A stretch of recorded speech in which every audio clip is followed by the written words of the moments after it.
Well, welcome back, everyone. I think it's worth having a separate discussion on the complaint procedures that we have added to our agenda here. And see if it's something that we feel can be tweaked to be more complainant friendly. Or if there's anything that can be done for improvement. Are people satisfied with having the separate PDF complaint form, and are there improvements that we think should be made? Because complaint collection is going to be a significant portion of this. Okay, so now I'm understanding why this was added. It wasn't to review the policy itself so much as its format. Or it can be Okay. policy certainly as well. If Perhaps I can provide just a little bit of background, if I may, through the chair. Mhm. So on this page, we have two forms basically, and the first one, which is the customer complaint. That policy came about once the ombudsman was given some authority over municipalities. So if individuals who have submitted a complaint are not satisfied with how the municipality has dealt with it, they can go forward to the ombudsman's office. So when that came in place, municipalities created a customer complaint policy and procedures, because if an individual calls the ombudsman's office with a complaint saying that they're not satisfied with how the municipality has handled it, they will typically say, have you gone through the municipality's complaint process? So that first policy was as a result of that. So, and then that complaint process does not apply to complaints. And if you read through the policy, there was a couple things I wanted to point out that that policy is separate from complaints that are related to building department. Also, in that customer complaint policy, we did include a clause in there for anonymous complaints, which basically said they would be reviewed by the CAO to see if there's any merit.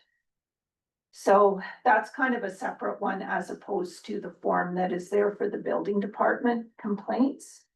And you can see in that form, there is a statement at the top about anonymous complaints. That's basically been the wording provided by our solicitor.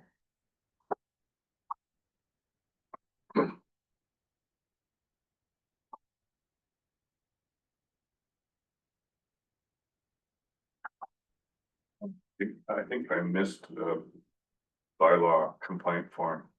Yeah, you just maybe scroll down a little bit more. so it's, and that's another, Okay, this is a good reason to be discussing it, because it's not very clearly marked as it's complaint form building department. But because the building department handles quality of life bylaws, it's assumed that somebody should be putting a quality of life bylaw complaint into that form that's listed as complaint form building department. Which would not be the most natural thing for me right. going on the website to be opening to find a file. I'd be going through the customer complaint form and then realizing that it's not the appropriate one that I need, and then probably get frustrated and give up, to be honest. Or I can see lots of people doing that. Well, there was, sorry, Connie, were you done? Yes, it Oh, was. okay. Yeah. Sorry. You know, this is. Let's scroll through it. That's the. Like there was one municipality, I forget, I went through their website and their form was all entirely digital, and as you went through it, gave you the option, is this a noise, a building code, a bylaw, action, a dog, whatever, and it would self-populate the form as it went through. That would be an upgrade for North Forth that maybe simplify the whole reporting process. Yeah. Use this particular form, I have to say. Yeah.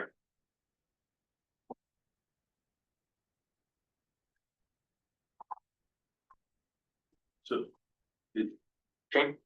may be as simple as just saying, that the corporate complaint policy and procedure and the customer complaint form is for everything except bylaw complaints. And then the complaint form for the building department, just call it building/bylaw department. And then I think, I didn't pull the complaint form. I think the complaint form for the building department would have to be changed so that you could add some of the nuisance bylaw things, because I think it just pertains to building stuff. Property Particularly properties, no, building and property standards, yes.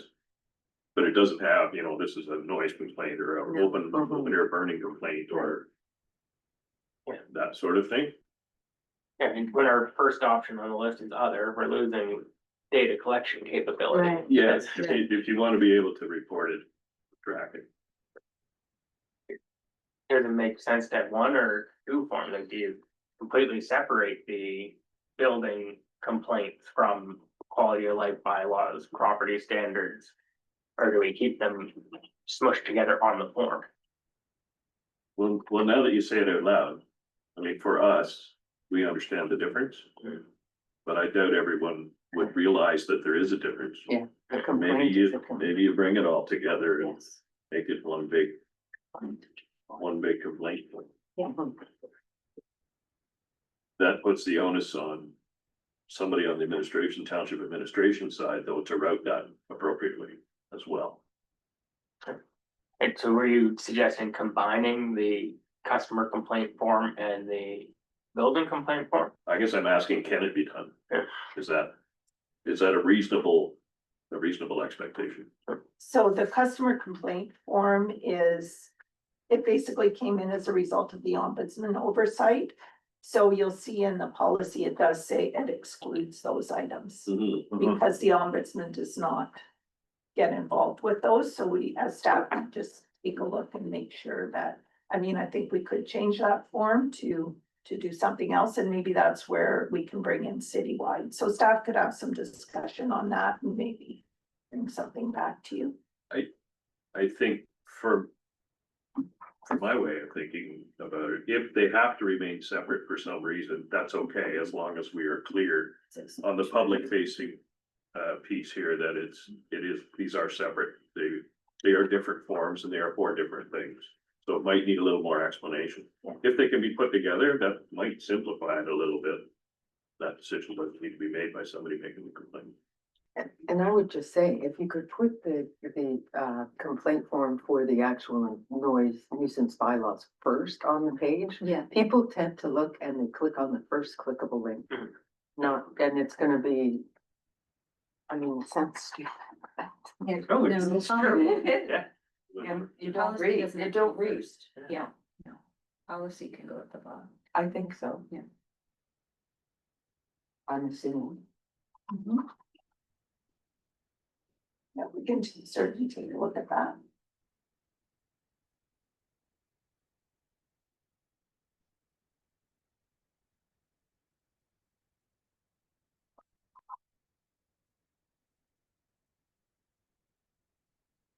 And I noticed the A09C1, the customer complaint policy that was attached to the agenda. Do we have a separate policy for complaint collection? That secondary form, the building and bylaw one that governs that? I don't believe we do. Okay. That would be worth probably recommending that council consider. Yeah, and I think again, it was just that first policy was to capture those procedures for anyone going to the ombudsman. And that process excludes some of the other complaints, so at some point that additional form was made available for the complaints that were excluded. So I don't know about everyone else, but Yeah. I think that's something we absolutely need to recommend and front load in the recommendation is to have a specific policy around the collection of complaints for bylaw related issues. So that would be in addition to stage 3. Or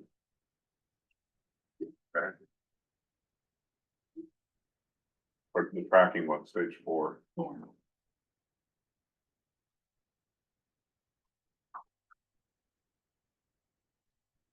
Yeah, or this might be getting radical now, do we pull out part of stage 4, the information collection? And then combine it with that and put it between 2 and 3, so then we can determine if 3 is the necessary next step and do a survey between 2 and 3. Okay, at some point, we're gonna have to look at this document in its total form and try and figure out if the flow makes sense and if things are in the right place. I would propose that we don't do that at the moment and see how the document comes together. And we'll probably have to move some things around in order to make it make sense to someone else. If you know what I mean, would you be okay with leaving it till then to do that? Yeah. I mean, it might, when you have the visual in front of you, it's easier to figure out how everything works, so yeah, no, that's totally fine. and I say that because there's more coming. The next agenda item is a whole other piece of the report that I have to admit, I was kind of Yeah, I know. overlooking. And now that my attention's been drawn back to it, I think, okay, there's another 10 pages of work in there to cover off all of the things that we've been charged with.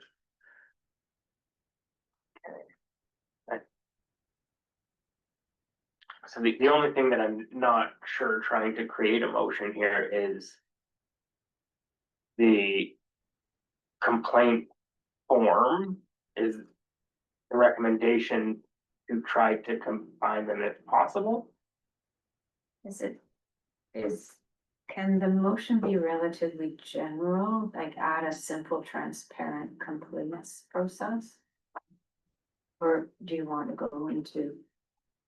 No, you can keep it, as long as you've got it, I'm not trying to put it on your shoulders, but as long as you remember it for when you're going through the draft. There's a lot of stuff that ends up. Like, Yeah, would you prefer to have it in the motion? I prefer if Ed helped me with this part for sure. Yeah. Edward. I guess I was sitting here thinking if we're a little in the weeds.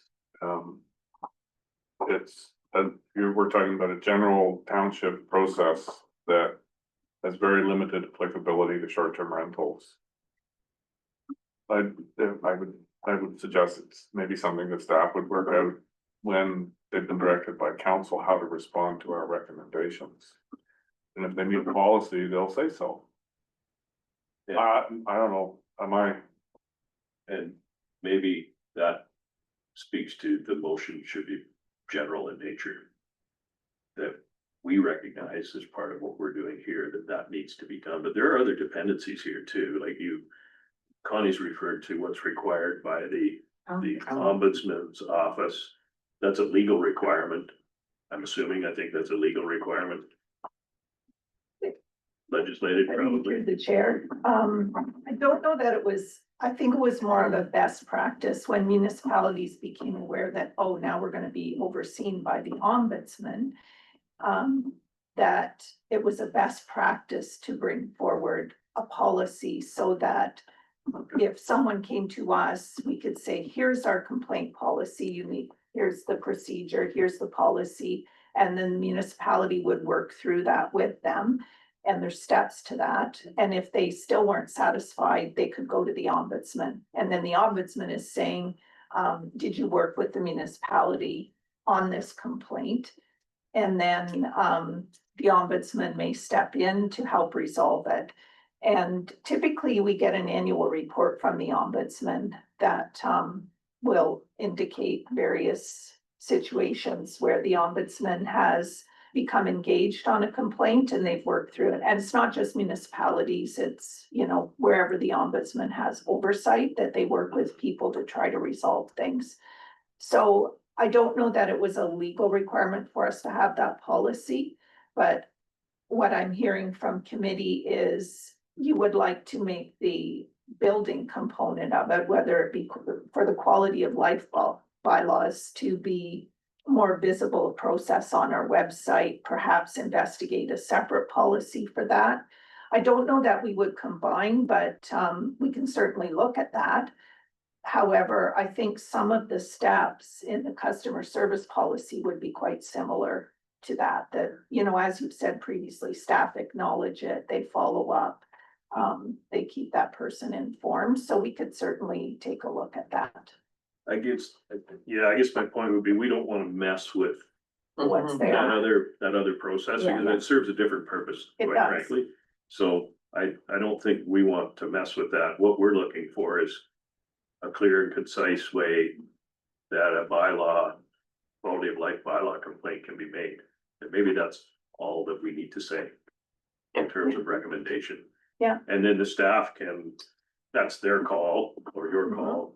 So whether you combine that, put it on separate web pages, however you do that, in order to make that happen. Yeah, and it could possibly be a motion that committee requests staff review the complaint process for quality of life bylaws to make it more visible to the public, something to that effect. It's probably something we could just take a look at right now with our website, and we talked to the CAO about it, and building department, can we restructure that a little bit? So that could be something we could probably do, or you could combine that as part of your stages. Or both, Yeah, or both. you know, depending on. And I like the general and vague recommendation in that motion.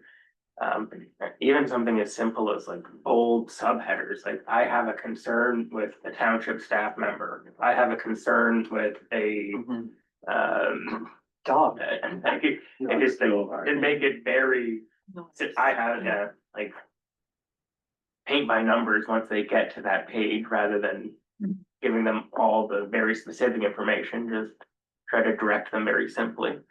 But as far as the simple motion goes, it was a motion to direct staff to increase the visibility and accessibility of the building complaints form, that's what it's called right now, on the township website. I think that works.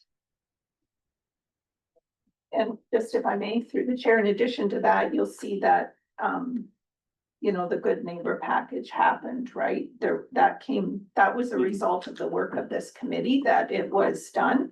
So that was something we were able to do that is a good thing across the board, but it came forward as a result of the work of the committee. Not necessarily having to be, you know, a final report and approved by council. So I think this is something we can work on.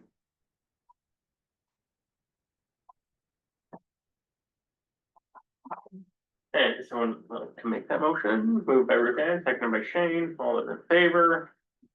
That is carried. So moving on to the terms of reference, and this isn't. This is our guiding document, but it's also a living document at the same time, that if we see something that isn't going to work for us, we can ask council to make the updates necessary. But it is good idea just to revisit it every once in a while on the agenda to make sure that any requests that are needed are in fact made.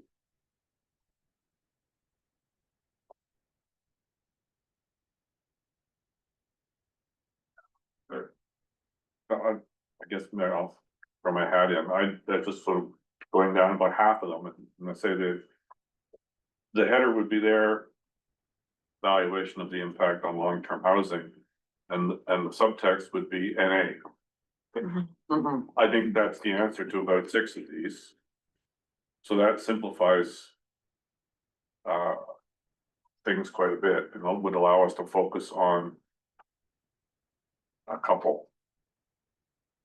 Now, the document for the public was the one that I sort of grabbed my eye, because I thought the rest of it would be fairly straightforward. Last subdivision. Yeah, but then now is that rephrasing our recommendations in the form of a public document, which to me makes no sense if council hasn't made their decision. This is part of our recommendation. I would say that we've done a lot of this in the stage one. A lot of this has been covered off.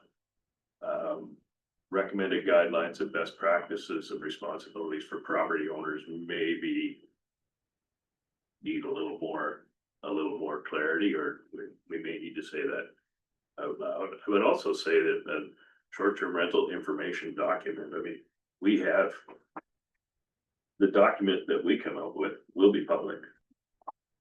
Right, as soon as it's presented to council, it becomes public. Pretty near everything would be in there. And if it's accepted by council, all the recommendations would be around all of these, you know, enforcement and all of that sort of stuff. It's all there in my mind. It's a little cart before the horse maybe, but no, it would be. I would think it's all there. I am more, well, the question in my mind when I looked at this, because I hadn't looked at this in a while, was all of these bullets are like a little checklist that we make sure that we include, and there's things that aren't recommendations, they are just part of the analysis that will have to be the preamble to this, to any recommendations. And there's quite a bit to sort of comment on there, and there's a whole piece of work there that has to be done beyond the recommendations that we've talked about today in order to satisfy all those requests and requirements. Just the summary of all the information we've gathered. Most of it, yeah. But there are some things too, like an assessment of financial, operational, administrative impact of each recommendation. We haven't talked a lot about that.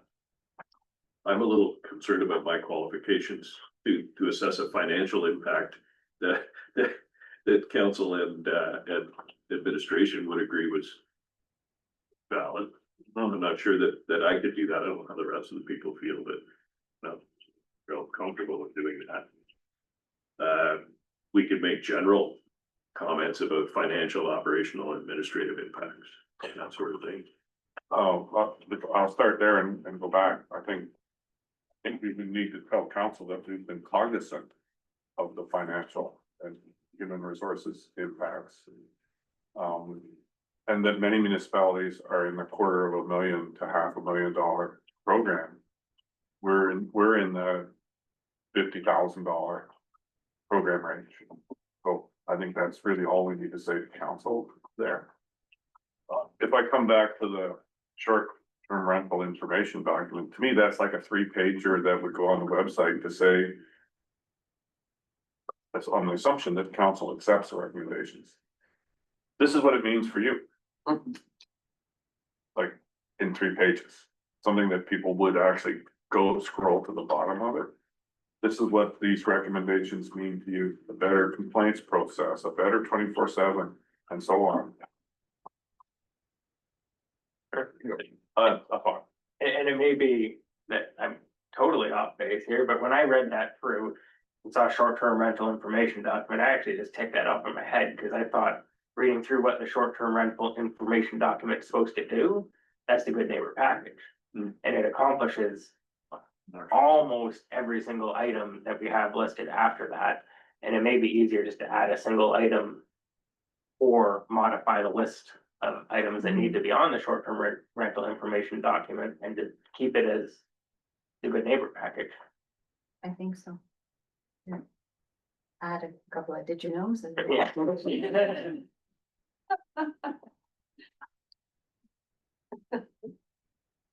But maybe we look at it through your lens after and see if we've covered it. Okay.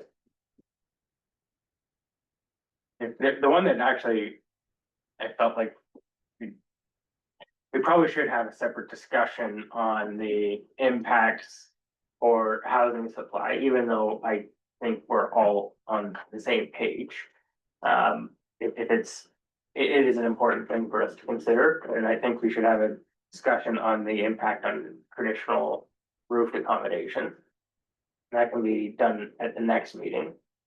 Those are 2 boxes that I think won't take a long time to tick off, but would be nice to tick off for council. And yes, we did consider the housing supply, and we did consider the roofed accommodation. Maybe a corollary in there too was when we heard from people about accessibility to a cottage living and not making it exclusionary. And that some Airbnb folks, the guy who was the, property manager that had about 20 or 30 clients that were doing everything, talking about access. Does that come in under this somehow about, it's not housing supply, it's cottage lifestyle supply? Yeah. And that kind of gets to it. But it speaks to why we wouldn't have a ban, perhaps. But yeah, in terms of, does this make housing more affordable in North Portland? No, this doesn't apply here or there.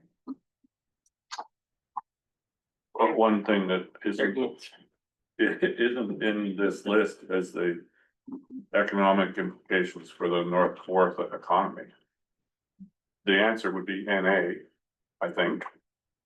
But, you know, when we've had economic discussions, it comes back down to property maintenance, which probably doesn't change. Cleaning, which doesn't change, like, we haven't come up with anything that I think has either positive or negative implications, but it might be necessary to say that. Well, Sorry, go sorry. The no ban comes back to Hmm. economic development and access to rooms when hotels are full for things like Creekside and some of the other ones. Mhm.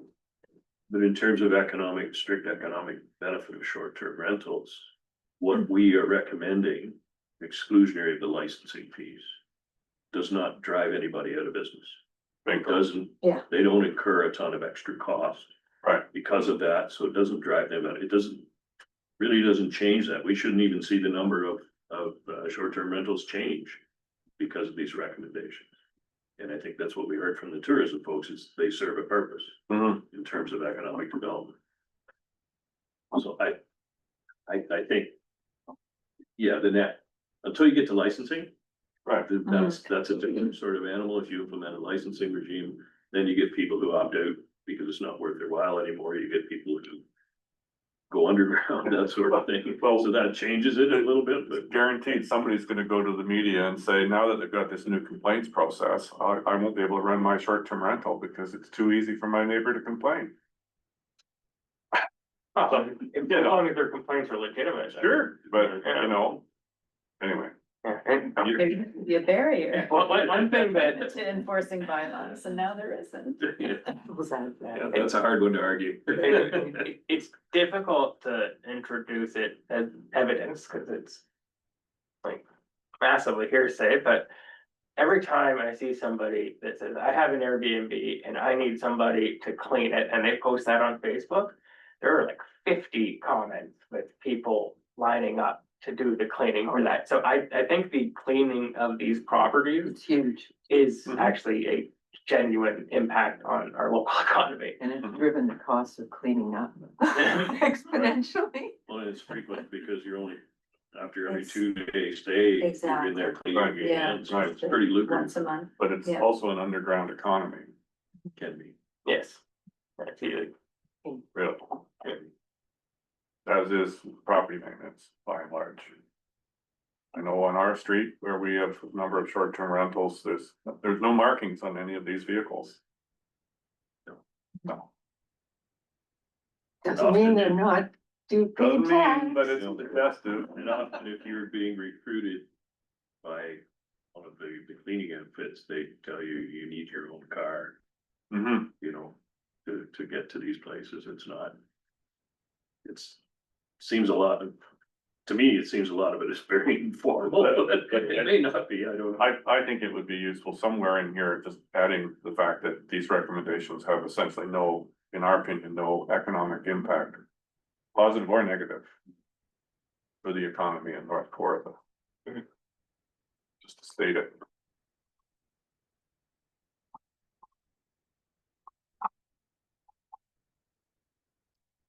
But as part of the final report, do you think we should have it generalized? And we've gone over it, so I think we'd be able to do it fairly efficiently, but just a generalized brief on the economic impact of short-term rentals, not our policy on short-term rentals, but of short-term rentals on North Kawartha.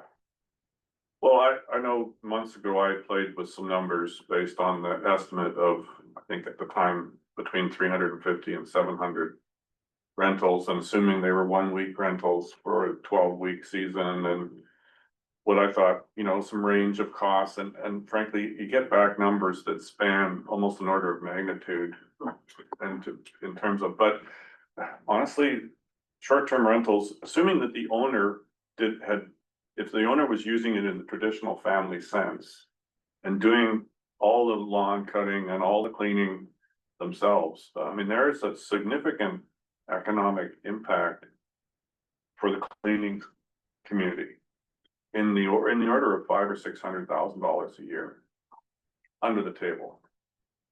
But, and if the owners aren't there to cut the grass, well, you probably double it now to include property maintenance. And if the increased use causes wear and tear, you probably add another multiplier for improvements and maintenance of the structures. So But was, it's hiving out the traditional usage number. Yeah. That is problematic, because properties need to be maintained and cleaned and upgraded. I don't know how you actually, it's not a different from zero. no. The moms and pops were And cleaning. I have scrubbed probably 20 municipalities looking for their cost benefit analysis. And the only one I ever found, I shared with Edward, and I think we both came to the conclusion that even though it was Muskoka, where this is what they do for a living, I couldn't draw any conclusions from their report. You can't, it's too amorphous, you can't. It's just, so I would suggest we stay away from it, except to say we don't think this has any negative impact. And it's difficult to measure. Yeah, The only other number we have is the numbers that were provided from her name's gone, I can't think of it. The lady- Tracy from the county. Yeah. And in terms of tourism Mhm. revenue, Mhm. that's the only other numbers that we could quote, and there's somebody else's numbers, so. I don't know whether that would be a benefit or not. I think, I tend to agree with your final statement there. This has no effect. What we're recommending has no effect. And Yeah. tourism wasn't going to change. Her messaging for marketing tourism would change if there was Mhm. short-term rental. Because they were not able to say there are these opportunities for short-term rental if the hotels are full. That, So she's just muzzled, and she won't be muzzled. That's the difference. It's the marketing. It's not the actual numbers necessarily. and even the number that she has is a general tourism number that Yeah. that doesn't necessarily relate to short-term rentals. No. Right. Well, some of it does, but not much. Mhm. Yeah, I like the no effect. Yeah, it's a little more than NA, but. It's two little words. Okay, I've written down no effect. And anyway, the other thing that I've considered through this, because we're kind of a non-traditional area, there's lots of times that I've noticed the hotel fills up and then the short-term rentals will, like in the area, will also fill up for a larger event.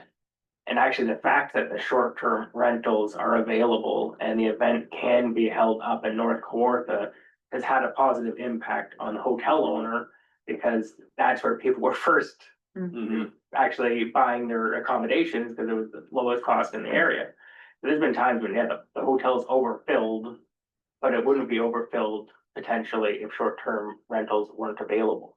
Because then they would just be stuck with X number of properties and there'd be no flexibility on capacity. Mm-hmm.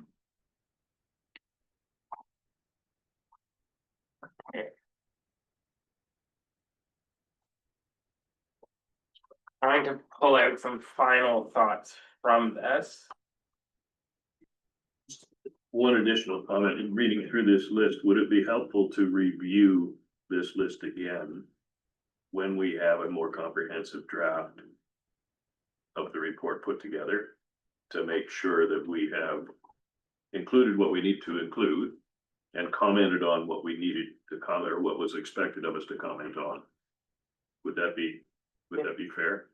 I think that's right. So I'll revisit that as another agenda item. It's final checklist kind of thing. Yeah, because that's what I was doing when I was reading it. I was checking the boxes as we, So it would be just receiving this discussion. I think that's it.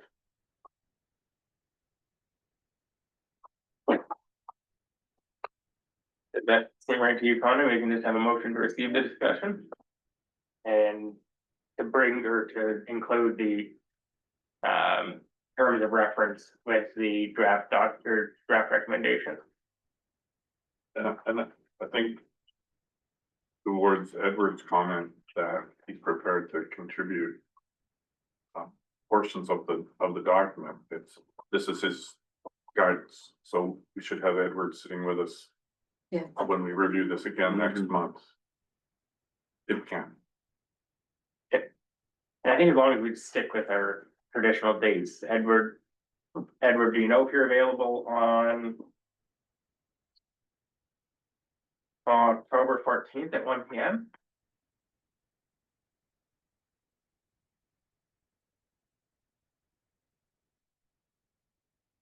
Oh, sorry, you're still on mute there.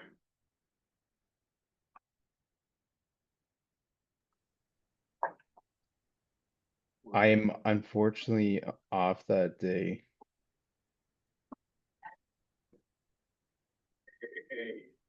Are people at all flexible through October?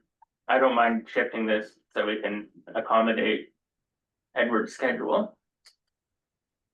Yeah, that's, can.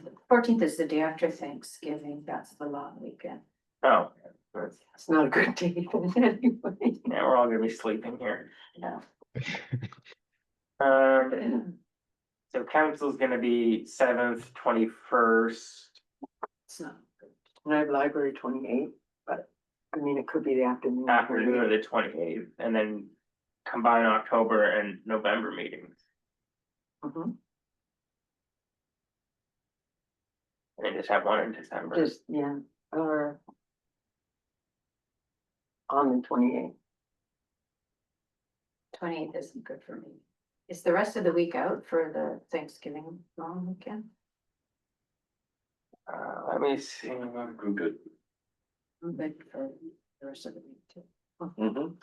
With the exception of the Wednesday, the 15th, probably not.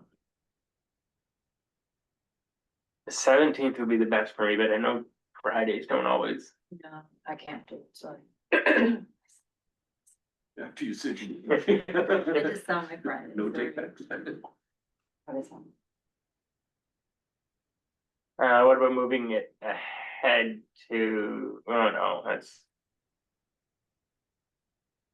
Look out there. Just have, Do you want to just leave November's meeting and we'll leave then? we just have to make sure we leave enough time. If we're drafting documents and, you know, creating drafts and stuff like that, we don't want to move that October meeting ahead, I think. So I say October is if necessary. And then to move into November meeting. November 11th. That won't work. That's gonna be tough. Well, it's. Well, in the at afternoon. It's at one. Yeah. Yeah, so it should be fine then. Sorry, November 11th, Remembrance Day. Yeah. The office closed. We're closed. Closed Oh. on late. Do you have a key, Colin? Yeah, but we can't do anything without these people. Oh, right. We're Sorry, I didn't mean useless. to apply that. We're useless. Well, I am. How about the week after Thanksgiving? I'm fine. I'm good all week. Just Thursday's budget. It's anything but Tuesday or Thursday. Yeah, or what's, Oh, wait, sorry, I'm looking at November. okay, That's probably what. 22nd would work for me, it's a Wednesday. Thursday would work too. Of November? October, oh, sorry, I'm back in October. Okay, I was in November. 22nd looks good as far as the office. Okay, I think Edward's here. I don't see. That's Martha. October, right? Yeah, 22nd October, yeah. In the afternoon. I do have an appointment in the morning that I can change it if I know now, I think. I'm good all day. I'm good. I can make it work if I have that much notice. 22nd. 22nd at 1 o'clock. One, Okay, Edward, 22nd. Okay, that works for me. We need the star of the show.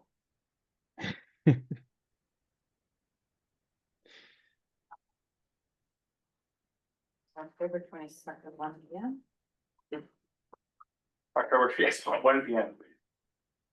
Stick with one, that's what I have in my area. That's my time for short-term rentals. Actually, I did think it was funny when I saw 9:30. Oh, that's weird. Yeah, Who picked 9:30? I was like, every once in a while I'll still I think open my all of us. computer. Except you. Yeah. Sometimes I'll still get ready for 8:30 committee of adjustment meetings. It's like, oh, no, I was it's hour early. thinking that today. 9 o'clock is like you sleep it in. Oh, yeah, so, Haven't moved. anyway, so we've got the discussion on the terms of reference. No business arising from motion, we do have the correspondence. I don't think, you actually did a motion on that. Yeah. Or Oh. mover and seconder, I'm sorry, Motion to receive the discussion. yeah. Did I Moved by miss- Ruth Ann, sorry. Yep. Moved by Ruth Ann, sure, seconded by Ian, all those in favor. That is carried. By the end of the meeting, I'll get these names right. See any business arising from notices of motion or notices of motion. We have the one item of correspondence that's been added here. If I may, just before we get to that, did committee want a motion that the next meeting of the committee be scheduled on October 22nd at 1 p.m.? Moved by Ruth Ann, seconded by Janet. All those in favor? That is carried. Yeah, I just gotta go digging for mine because it's not on the online one here.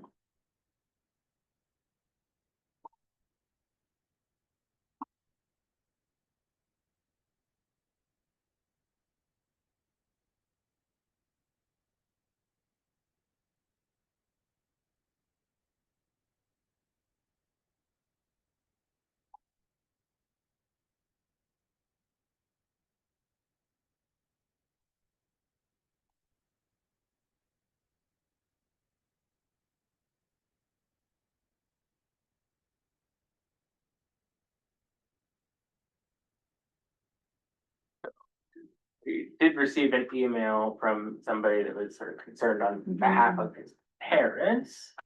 And property issues that are occurring there. I like to think that the direction we're headed is gonna help them solve most of their issues. But did want other people's thoughts, if there's anything that we need to change, or if this has changed their mind at all about the way they think anything. It's a concern that we've heard from another deputant, that they seem to be focused on, which is the animal control. So it's. If there's no discussion to be had, which is totally reasonable, we can just receive the letter for information purposes. And that doesn't mean that we didn't take the letter seriously. It always kind of feels that way because you're just receiving it, but, does it underscore the need for, is it proof or is it an example that underscores why we need to do what we're doing because the complaint has not been rendered officially, was not done from 9 to 5, Monday to Friday? I'm just thinking out loud about this being an example of why we're doing what we're doing. yeah, how much are we able to use from this, Connie? Sorry, I'm not sure I Is understand your it question. public record now that we've got it? Yeah, so, the copy that was provided to committee did have personal information redacted from it. Just to protect the privacy, but also you still have the content of the issues that they're having and how they've dealt with some of it. They did indicate they had done a verbal complaint, but not a written, so that's why I responded and left it up to them if they wanted to follow through on that and submit a more formal complaint in writing, which they may or may not do. Right. But yeah, I thought it was some pretty good information there to give an idea of some of the challenges, especially where they have a large number of renters. And they did in their last paragraph, make some suggestions there as well. Yeah, it just speaks to Shane's Yeah. verbiage about the disconnect Yeah, between how complaints received and the process for receiving complaints to short-term rentals. Yeah, cause if the complaint process was well advertised, easy and effective, I think the individuals mentioned here would have had multiple complaints this summer, multiple complaints each summer, probably more than the total number of official complaints Exactly. that we've received on their own. Exactly. Cause there's like, again, trespassing with animals, trespassing with humans, there's lots of general concerns. Yeah. So that clearly, this is a good example of the number of complaints not lining up with Yeah. the reality that Yeah. people are going through. Exactly. And that may be its most effective use, which, again, I appreciate them reaching out to us, because we do need to see these kind of things, and it's a good reminder of why we're doing what we're doing, even Yeah. though there have been the 6 complaints. And then how, the path that we're taking could address to successful resolution, things that they've brought up. Like you said, that we're on the right path. Unfortunately, the other side of the coin is that this couple may choose to sell. Because they're now sitting thinking, what about next summer? Yeah. So that will further change the character of the lake, because I don't know who's been by. Well, we can't get ahead. I mean, it would be great if we could maybe send out something saying where we're at today, but then that could potentially get ahead of council. Council, Yeah. yeah. And yes, there is the public access of the website of our meetings, but that's not what someone would do before they decide to sell. But if they're uncomfortable and have been for 2 years, Yeah. it's, and getting 2 years older, The upshot of it becomes though we're not gonna be able to solve the particular problem at this table. no, That's a little frustrating when you hear heartfelt complaints like this. That's a little frustrating for me, but I like, Connie, that you suggested to them they go back and check to see what we're doing, either through the video or online through the minutes, that sort of thing. So that at least there's some awareness that we're working away at this and trying to come up with something that might alleviate this in the future. Sounds like there's a place with one of those capacity issue places operating here as well, right? Yeah. Clearly. So, There's almost all, or a large portion of them have capacity issues. yeah, so we're on the right track, I think. Fortunately, immediate relief is not in the cards.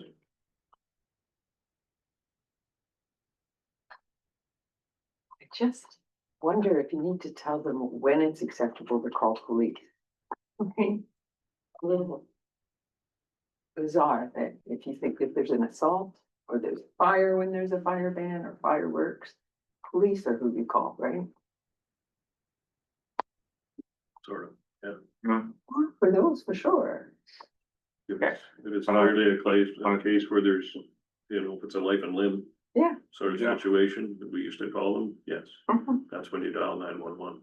yeah, I don't know whether fireworks would qualify for that. Well, maybe not fireworks, but fire does, and if it's a fire ban, because they'll send a person, right? Well, 911. Sorry, it won't be police, it'll be fire that was on, right? And actually, like, that's the province's request, if you look at the subdivision of the Mhm. fire zones. And where we are, and I forget the name of the zone, but Yeah. something, and then subsection south of French River. That is our path, if we see a fire, we're supposed to call 911. 911, and then they'll send a single person if it's a burn complaint, or more appropriate if it's more than. Yeah. But I don't think people know that. No, And I would, just no. I would feel like it was me escalating it too far before knowing that 911 is. Like everything, what should I do? And 911 would be immediately tossed out as too severe for the situation, but it is in fact what's being recommended. Yeah, when you some 30-acre grass fire. Yeah, Minutes of no. yeah, Yeah. Jesse, Yeah, Yeah. maybe. Maybe North Carolina should print a second set of fire ban signs, so that, see the first sign that says there's a fire ban. And the second sign says, if you see a fire, Call the. call Or 911, 911. Yeah, Yeah. yeah, because the public doesn't know that. And it would be a, or Or inside the even sign, just in the, total or- fire ban, call Yeah. 911 if you see a fire, Right. that's what total fire ban means. right, even as a part of our education online on the website, right? And there, when there's a fire, and if you see a there's fire. no substitute for that sign of the sign, really. Yeah. Yeah, You know, yeah, yeah, Yeah, Right. that's how people find it. Yeah. so everybody sees them. and actually. I believe, do you know where we are in the process of updating those signs? There was a discussion about it. If I may, Yeah. Chair, we're on phase 2, so. Those signs have been looked at and in conjunction with MTO, so. As far as giving you a specific timeline, I don't have that right now, but there is work in progress on those signs. So. As far as a recommendation before the final recommendation, to make sure that it gets included, do we want to make that recommendation that as they're updating the wayfinding and the. Fire ban signs, that we include that piece of information? Yeah, and that would be fine, you can do that. Those signs are very specific as to what we can put on them. Because of being part of the, I'd have to look it up again, but we've been back and forth on those signs. They can't be poster type signs, they're just supposed to be the arrow. But we can certainly look into that to see if there could be something added. So it would be like on the bottom. Yeah, we'd have to see, it's quite specific with the signage, yeah. Because short-term renters are not of the community Mhm. and necessarily, and would therefore likely not go on the website, likely not feel part of North Kawartha. But total fire ban. If you see a fire down 911, Yeah, and I'd say, even say most Maybe. people in the community could use Yes, that yes. information as Well, well. they I would think drive it's to more their for the short-term people who rental. see the fire need to call, right? Yeah. Instead of posting it online. Signs are effective. Yes. Yeah. Rather than put it in our report, which nobody will see for another 3 or 4 months, maybe at the next session of council, you could just verbally share this thought. That works for me. In the context of short-term rental advisory committee sees it as one of the major. Of our issues to address. And I don't know, I'm optimistic that they're not gonna get angry about. Really useful information for people, like we do have some additional wording on our sign, I forget what it says at the top, it makes it like think before you burn or something. But we've got a little catchphrase on there, and Fire ban. Yeah. I would certainly hope that call 911 would be more relevant than that, but yeah. Yeah, and just so I'm clear, because I may have misunderstood, so there's the large signs that. Tend to be the arrow to say No. the what one- zone, you mean the actual Yes. fire ban Yes. signage The ones that that people you have, post. yeah, Yeah. yeah, On that's every probably street, fine. every Yeah. road gets one, yeah. So it should Sorry about be that. like a few feet or whatever distance after you see on 911, you see smoke. Right. That's Doesn't my even have thought. to be fiber, right? And people need 3 seconds to digest the first sign and then they see the second sign. I think that would be quite effective. And just make sure that we're all, so leave it off of the big sign with the arrows. Big arrow, yeah. Okay. Most of which haven't been dialed back.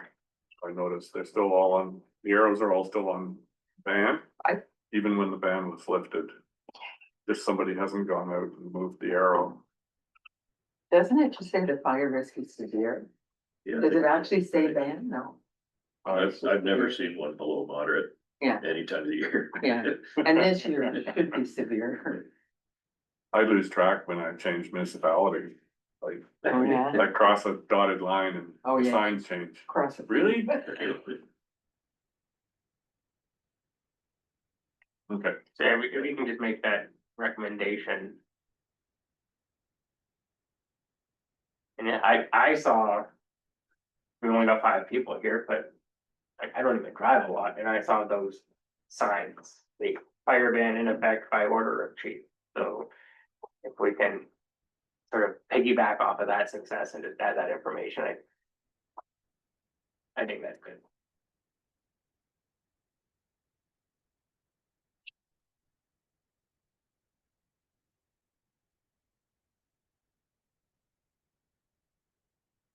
Right.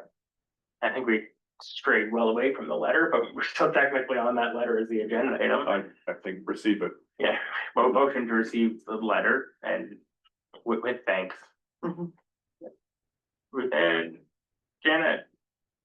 All those in favor? Actions carried. We've already set our next date here.